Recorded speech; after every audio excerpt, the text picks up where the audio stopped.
5 жыл әкесінің аузы, дәл 5 жыл бойы бүкіл ММА әлемі Конор Макгрегордың оралуын күтті. Біраз адам бұрынғы Конорды көреміз деп үміттенді, бірақ ешкім бұл камбек небәрі 69 секундқа ғана созылады деп ойламаған шығар. 1 минут 9 секунд. Осы уақыттың ішінде Макгрегордың үлкен оралуы аяқталды әкесі. Қартайып арыстаннан әлі кетті.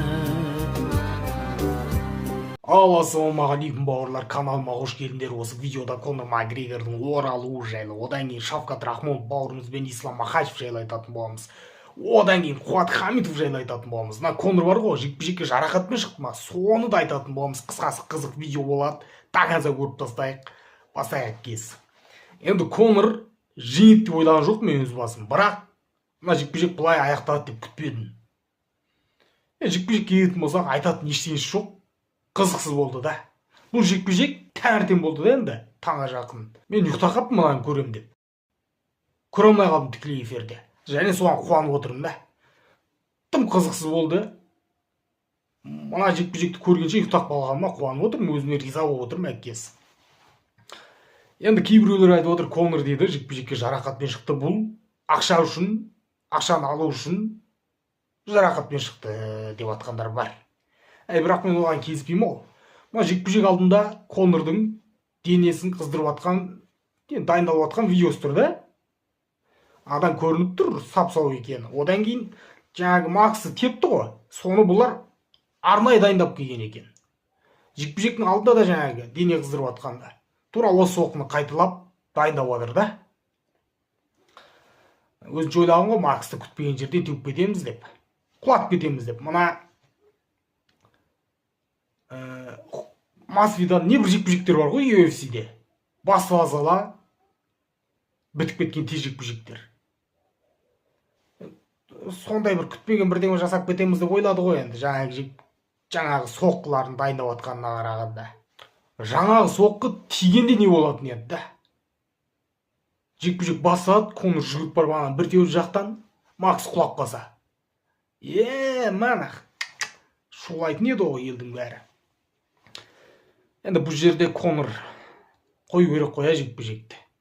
Мынандай қарапайым неден, мынандай қарапайым тебістен аяғы солай жарақат алып жатса, қою керек әкесі.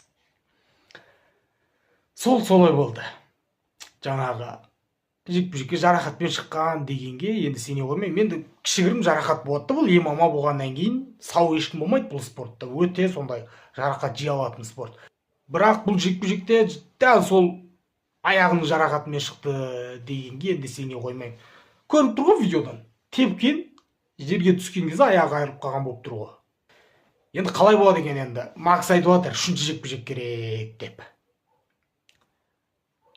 Конор алдыңғы жарақаттан кейін 5 жылдан кейін оралып отыр. Енді мына жарақаттан кейін құдай біледі қашан оралады. Мына жарақат сырт көзге қарағанда енді аса байқала қоймайды да, бірақ анау аяғы қайырылғаннан кейін жамбасқа дейін барған ба, жаңағы жарақат сондай бірдеңесі бар екен.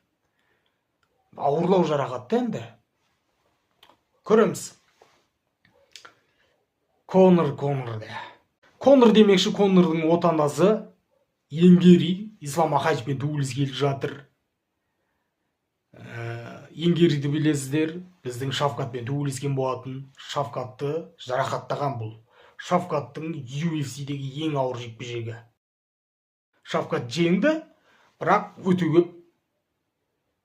өте қиын жекпе-жек болды және жарақат алды. Қиын жігіт та бұл Енгери.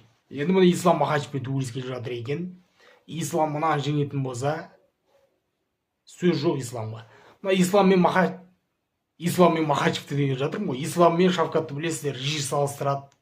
77-ге көтерілгеннен кейін тіпті күшейе түсті жаңағы салыстырулар. Ислам мықты, Шавкат мықты, Ислам мықты, Шавкат мықты деп. Қызық болайын деп тұр енді. Ислам манам Енгериді жеңетін болса, онда Шавкат білмеймін енді, қиын болады. Осы жекпе-жектен кейін белгілі болады да, Ислам Шавкатқа шамасы жете ма, жетпей ма.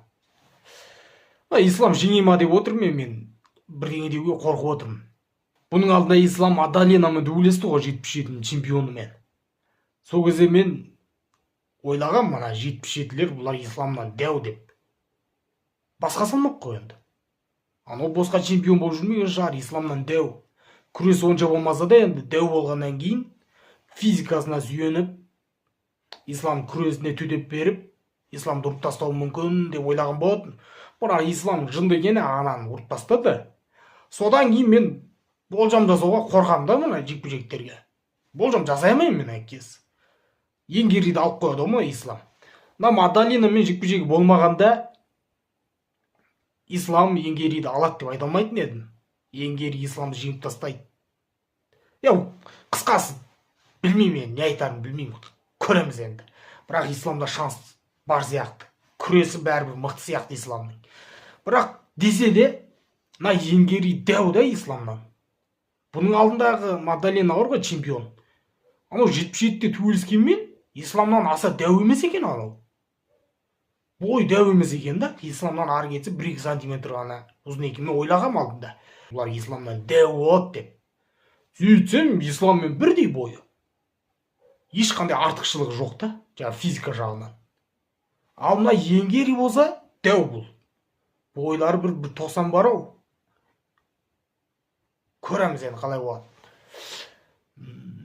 Қиын. Мен болжаймын, болжағандардың бәрі кері келеді да мен. Не ойлайсыздар бұл жекпе-жек жайлы? Ислам мына Енгериді жеңетін болса, біздің Шавкатқа секіре ма, секірмей ма? Қазір 77-те чемпион кім өзі Шавкатты салмағанда? Шынымен кім Шавкаттың салмағында чемпион? Ислам не бірден сонымен түгіл? Ислам екен ғой Шавкаттың салмағында чемпион. Базар жой, ислам ба не? Шында да ислам екен ғой, Мадалинаны жеңді, ұтты, белдігін алды емес пе, 2 салмақта чемпион. Онда мына Енгериге қарағанда ислам мен Шавкат төбелесу лайық еді ғой. Шавкатына жеңіп тастады ғой. Қалай болады екен? Бірақ Шавкатына Енгериден кейін әлі төбелескен жоқ. Енгери Шавкаттен кейін төбелесті. Кімдермен төбелесті өзі? Бұлай болса, мына Енгери мен исламның жекпе-жегіне Шавкат шығып кетсе, Енгери жарақат алып, исламға қарсылас жоқ, оның орнына Шавкат шығып кететін болса.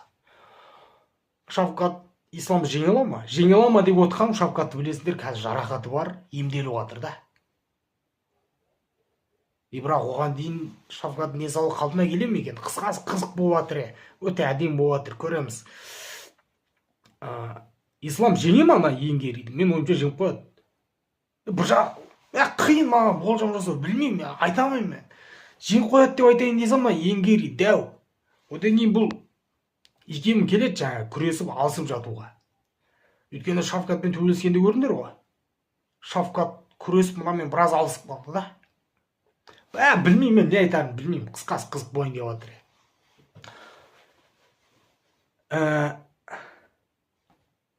Қуат Хамитов Арман Сауркенмен күресті. Арман жеңіп тастады. Жас қой.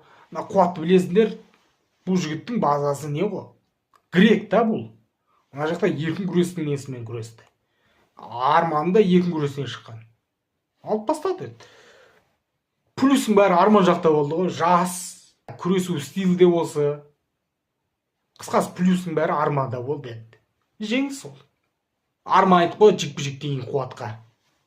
Грекше күресейік. Типа реванш жасайық деп, грек деп. Қазақстанда өтетін болса деп жатыр. Көреміз қалай болады екен.